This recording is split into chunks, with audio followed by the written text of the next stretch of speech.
Come in. Welcome. I am E.G. Marshall. Welcome to the sound of suspense, to the fear you can hear. Our tale is a blood-freezing story inspired by a nursery rhyme, a sweet, simple song. Ring of roses, a pocket full of posies. Achoo, achoo, we all fall down. It sounds young and innocent, doesn't it? But it is very old and very sinister. For the ring of roses were the splotches that first appeared on the faces of those afflicted during the Black Plague. The pocketful of posies were the herbs that were carried, hopefully to ward off the fatal disease. The sneezing sounds, achoo, achoo, were the sounds of the final spasms. And we all fall down was, well, you can guess.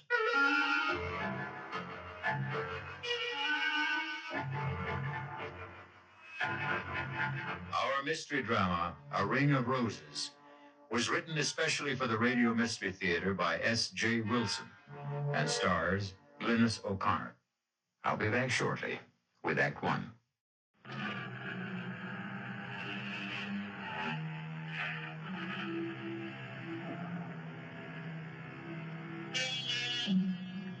Do you believe in reincarnation? Do you believe the dead return? We have to believe it, because here we are, the reincarnation of radio drama. We hope you'll keep us alive. Hey friends, if you're enjoying Mystery Theater, if you're liking Mystery Theater, if you're loving Mystery Theater, and want to access ad-free full-length episodes instead of the multi-part version you're hearing now, you can subscribe to mysterytheater.substack.com. Again, that's mysterytheater.substack.com. You'll help keep us alive.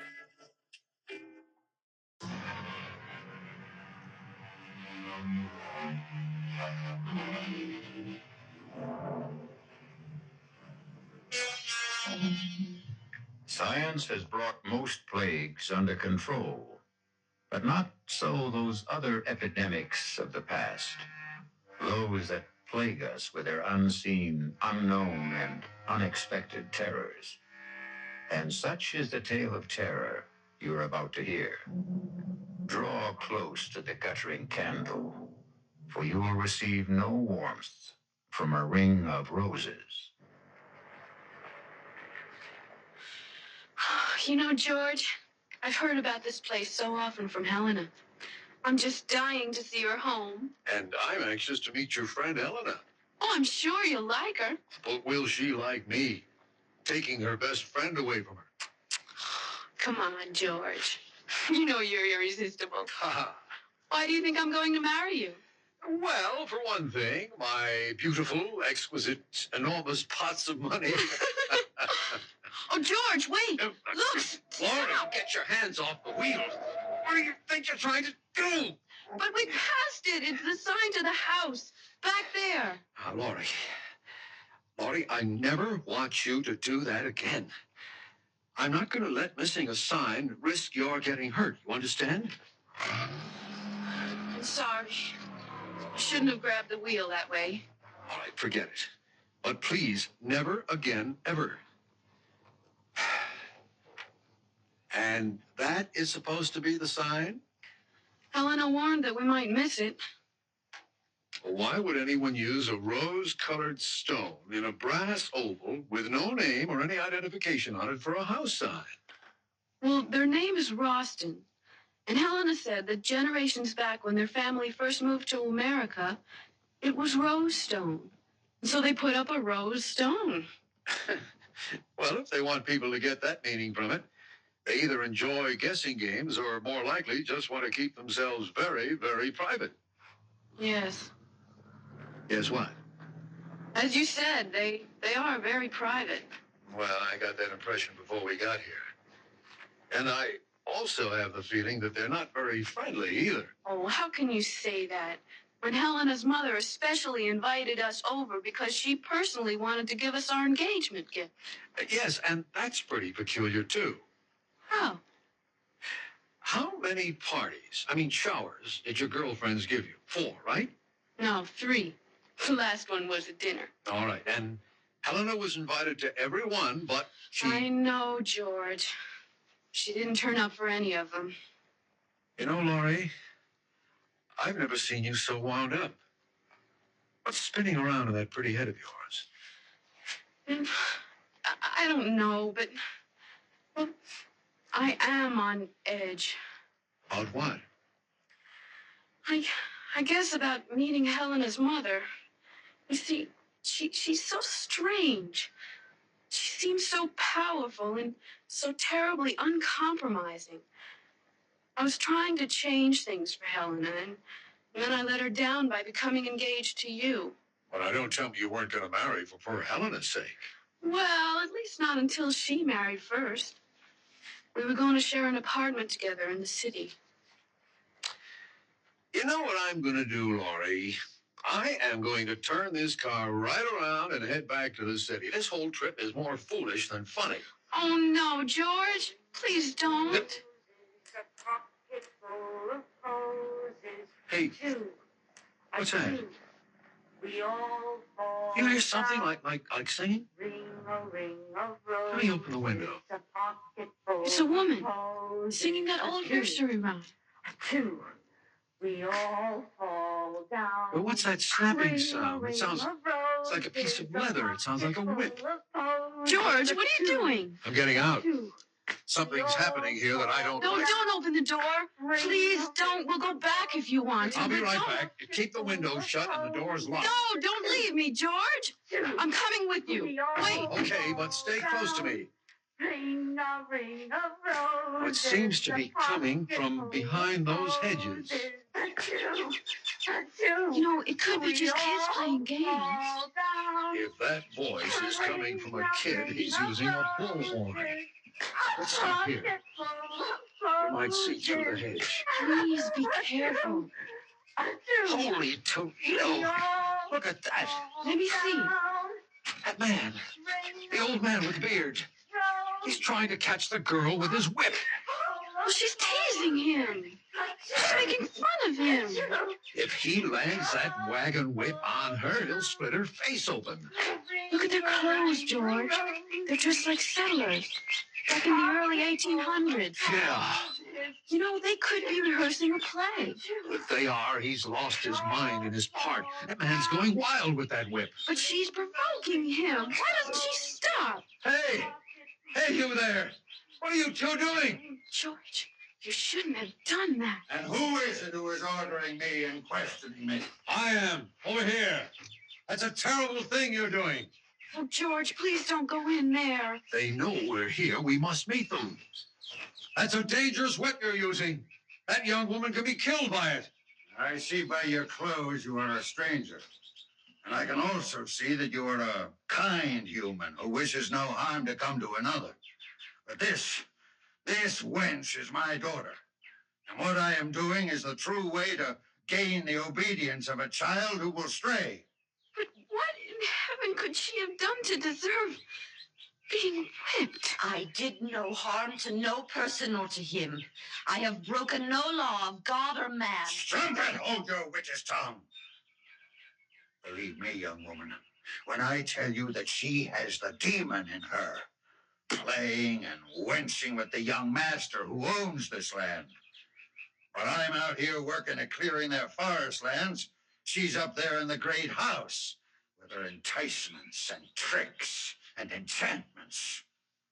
And if it has already come to this, that he has given her a gift for favors promised or already bestowed, the gift of a ring, an already cursed ring. He gave it to me fair and with the holy vow that he will marry me in the month of the next full moon. Marry you, Willie. You who can half fare to read and write. You who are lower than his mother's kitchen scullion.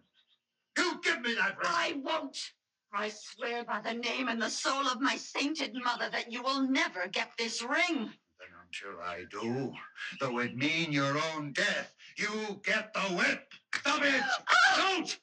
Why can't you be a little more reasonable? She may be telling you the truth. I am. I swear it on my dead mother's Bible, I am. Well, then, if you are, why don't you give him the ring and let your young man personally tell your father of his plan? No! No, he'll do no thing like that. He'll bury the ring in some secret spot and drag me away before the fall of night. For he doesn't want me to marry to no one but to stay with him and clean and cook and wash for the rest of his devil life. As you can see, she's beyond talking of matters with sense and decency. She's been taken up with her planning and scheming to get away from me for the purpose of harlot's gain. And she hardly of marrying. I'll kill you! George! She has an axe! An axe! No! She's going to kill him! Stop! For God's sake, stop! Oh, George, I can't look! Dad! She killed her own father! Where is she? What happened to her? There she is! She's running away! Hey! Hey, come back! Come back! You can't get away! It's you who will never get away. The ring will circle you. George, don't try to catch her. She's like the wind. I'll never get my hands on her. She's almost in the forest. Come back! Come back! We're not going to hurt you! It's you who are going to be hurt. She's disappeared. Even before she got to the forest. But George, look what I found. It's the ring. She dropped the ring. Let me see it.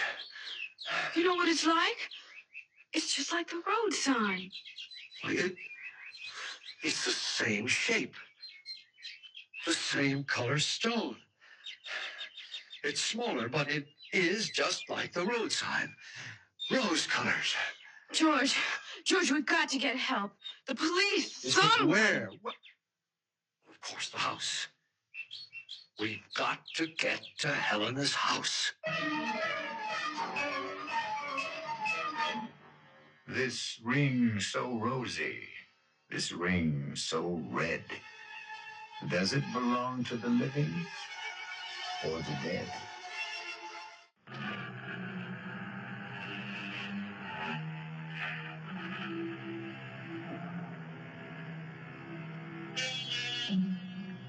Do you believe in reincarnation?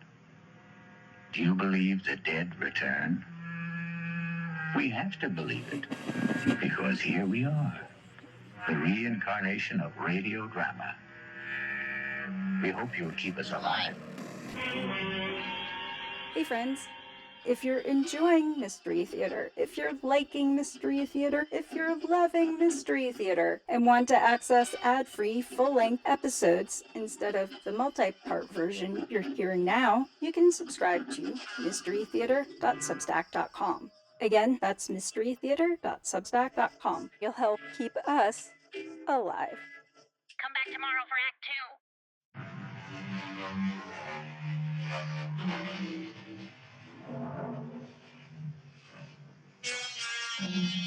Let us end our tale of A Ring of Roses. For as we also know, roses are red, roses are blue. But the rose of death is meant for who? Our cast included Glynis O'Connor, George Petrie, Sidney Walker, Elspeth Eric, Holland Taylor, and Carol Hilliard. The entire production was under the direction of Himan Brown. This is E.G. Marshall inviting you to return to our Mystery Theater for another adventure in the macabre. Until next time, pleasant dreams.